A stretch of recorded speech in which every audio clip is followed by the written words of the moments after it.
Hey Ratbags, it's Jade today giving you a guide on how to get Giant Slumber, a powerful spear / trident that's great against skeletons, as well as how to get one of the Skaen Totem pieces to hopefully complete your set. I'm going to give you a short breakdown with pretty much no spoilers, and then a much deeper one taking a look at one of the most challenging dungeons I'd come across with 3 big boss or mob battles all in a row. So if you find this video useful, leave a like, and as I said, I'll give you a clear indication when I'm about to start talking about spoilers. Let's go. So the main quest line, once you get to Fjord, the town, or pretty much the Emerald Stairs, directs you to the Trident grounds. It is part of the main quest line where you meet Eora. There'll be some lizards directly in the Trident grounds that could be quite challenging, but otherwise that's what to expect. Get to the temple, talk to the NPCs, there's a trader there and a camp place, and then you can get set for pretty much activating the crystal and then getting access to the dungeon. When you make your way down the first stairwell into the dungeon, there's actually 2 doorways or 2 ways to go. One of the small doorways with a small stairway up you need to activate with the shock ability. There'll be a room with a pool of water and you need to use your ice abilities to get across it so that you can jump on top of a branch, pick up some loot from a purple chest and a necklace. Remember, these totems can't be activated until you find all of the pieces plus the base piece, and you can only have 1 set of god totem powers activated at once, but these are the ones that you can find in the Emerald Stairs. This necklace is especially good for melee players. Pretty much when you go and attack someone and you get hit, you've got 10 seconds of dealing extra 20% of the original damage you received, which doesn't sound like a lot, but you can stack this with the retribution skill and ability that you can get, which gives you 50%. So that's 70% damage back if an enemy hits you, as long as you hit them back straight away. It's actually really good against all types, but especially maybe more tanky creatures that can do huge damage to you. They'll have that damage redirected back to them. I will have a guide up showing all the other pieces that you need to collect, so go and check that out at the same time pretty much. Head the opposite way now and you'll have to fight against some of the shrooms, and they're pretty powerful for sure.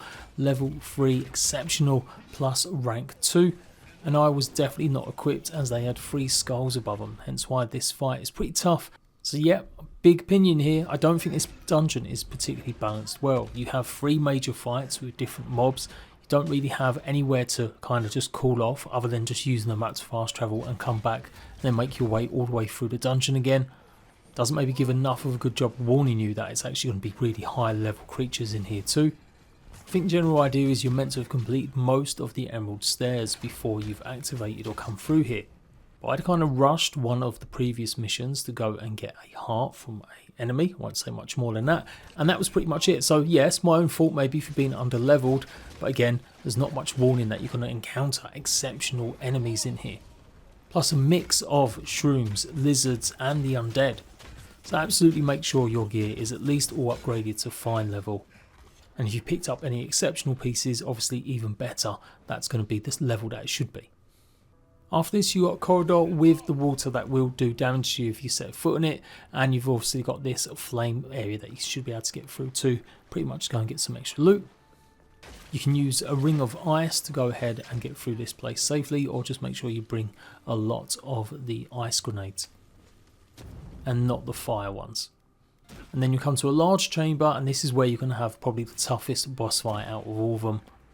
It's legions of these skeletons. You'll have casters and some really powerful one as well. So I would absolutely try and make sure you take care of any of the healing ones. It's definitely hard to spot sometimes, but the guys in the robes are the ones you want to take out first because they can re-heal a lot of the other mobs. Honestly, it's really important you take care of these guys first if you can, concentrate on them and try and avoid the barbarian, which was significantly higher than me.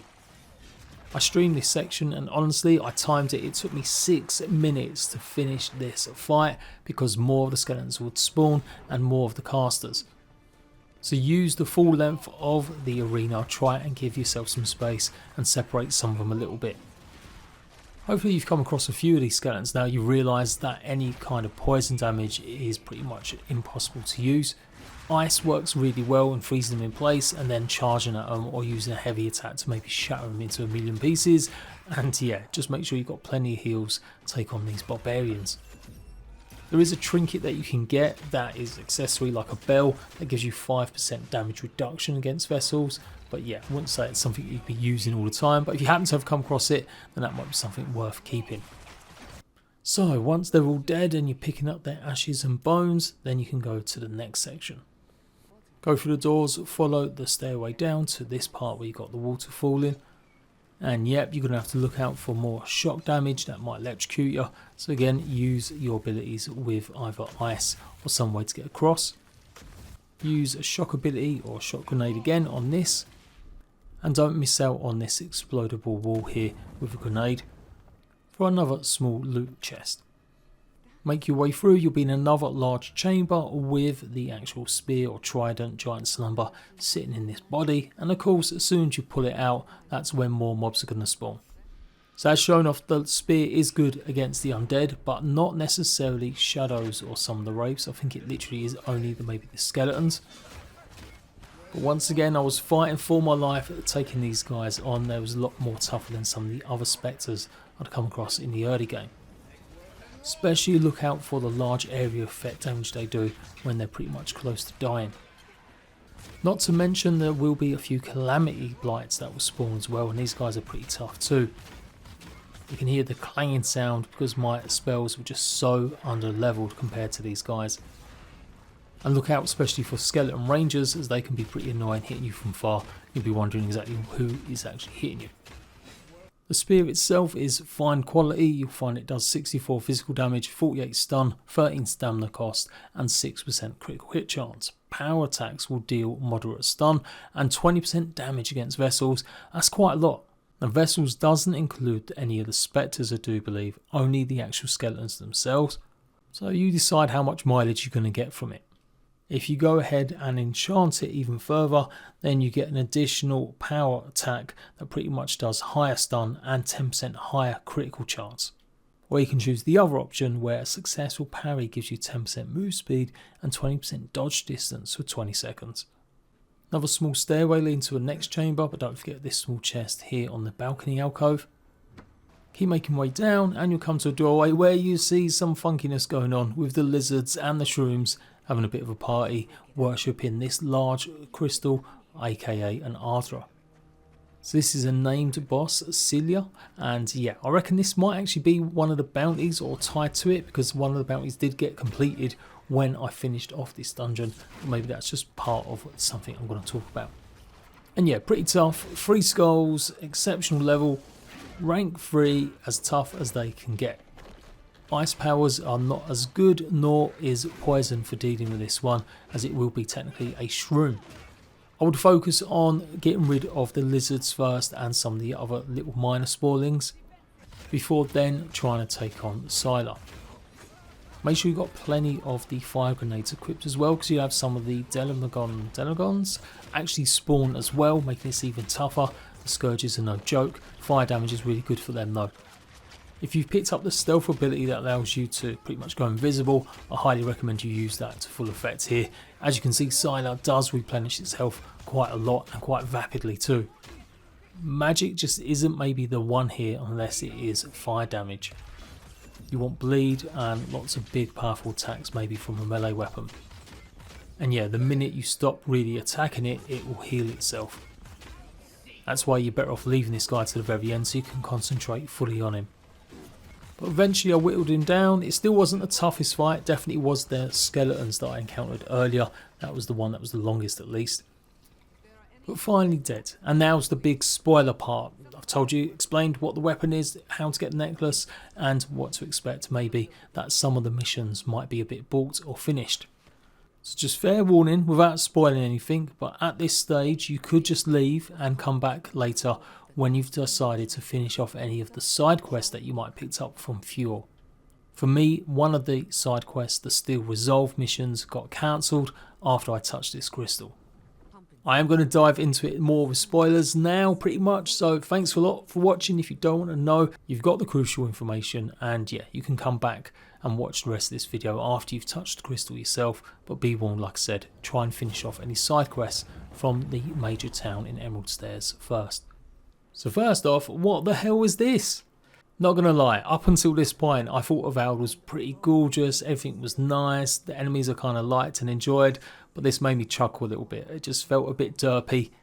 But it's not my biggest gripe. The biggest gripe is that, yeah, you don't really get enough warning maybe that this crystal is going to make the town of Eora be set alight and you won't be able to complete certain things. It's also worth noting that you still got a bit of a dungeon or to explore some of this area as well. There is a bit of water underneath or a little shock trap to activate another doorway. There's another one of the shock emblems that you have to shoot underneath the actual bridge in this archway. And your reward will be a purple chest filled with some of the awakened Ardra. And then, yeah, make your escape, and you can see that the Steel Resolve quest got cancelled on me. It said my farm X-Rips had actually been completed, the bounty for killing them. So I think maybe the bounty isn't necessarily kill a specific set of X-Rips in a certain location, it's just kill like 10 of them anywhere. The way that this quest triggered, I honestly thought I'd lost out on a lot more side quests, but it turns out it was only the Steel Resolve, but maybe that's because I'd already completed some. So that's why I think it's important that you do complete any side quests from any of the NPCs that you've met in the town. You do get a chance to go and find the survivors, and you will find the bounty board still somewhere as well. And there'll be a whole bunch of other side quests that now pop up, but yeah, I still think the game could have done a better job of explaining this before it happened. You touching the crystal isn't what causes the fire, it is actually the steel garrote. But for sure at first you feel like you've done it. The worst thing was I didn't actually have a save. It didn't have any autosave for me previously before I'd entered this dungeon. So the last save had actually been about 2 hours ago, bearing in mind it took me about an hour to almost get through this dungeon and mess around. So yeah, I was really worried that I was going to miss out on some great loot. I still don't know if it is going to be something worth trying to find out if I need to reload. It's only one side quest after all, but lots of them do lead to pretty much unique loot. So that's something I'll investigate. But hopefully this video has been useful for you. Let me know if you did all this and was just as surprised or shocked as me. Had you leveled up properly and accordingly? Was it a lot easier and you don't know what all the fuss is about? Until I see you for more Avowed guides, take care. Bye bye.